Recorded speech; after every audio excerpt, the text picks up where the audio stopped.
Mes deux parents juifs m'ont inscrit à l'école hébraïque quand j'avais 6 ans. Et cela, en plus d'assister aux offices du sabbat, tous les vendredis soirs et samedis matins, ce qui comprenait également l'école du sabbat. Vous voyez, les Juifs éduquent leurs enfants dès le berceau.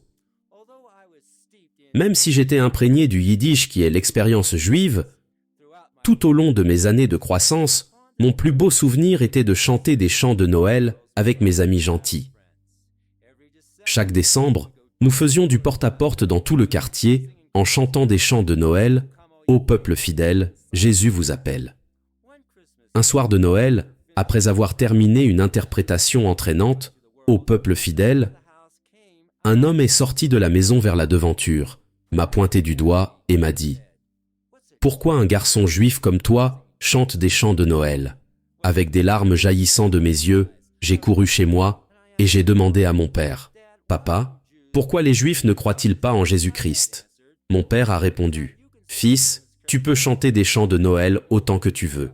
Mais une chose dont tu dois te rappeler, tu es né juif et tu mourras juif. Jésus-Christ est pour les gentils, il n'est pas pour nous. » Je me suis dit que je devais demander à mon rabbin à propos de cela. Lors d'une visite à ma grand-mère à l'hôpital, le rabbin était là.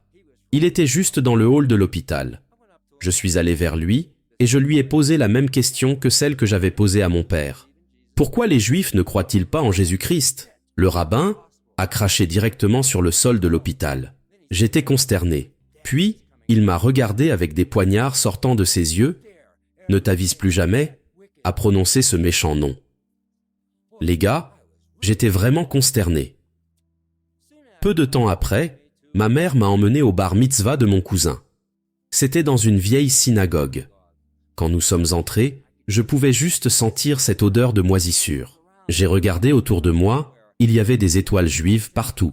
Puis j'ai commencé à tomber malade. J'avais envie de vomir, je voulais m'enfuir, mais ma mère m'a saisi. Et après 3 heures passées à assister à ce service, je n'arrêtais pas de me dire à moi-même « Le judaïsme est une religion morte ».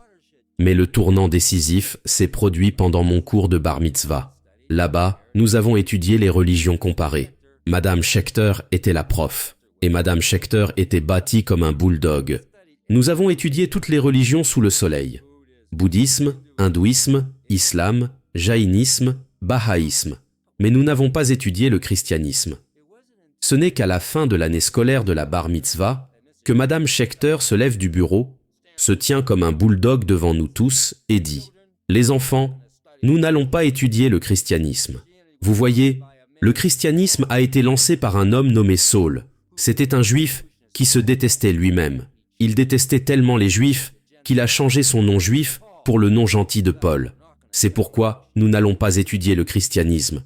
Oh, je me suis dit, pourquoi allons-nous éliminer le christianisme? Le christianisme a formé la civilisation occidentale au cours des 2000 ans passés, et nous n'allons pas l'étudier?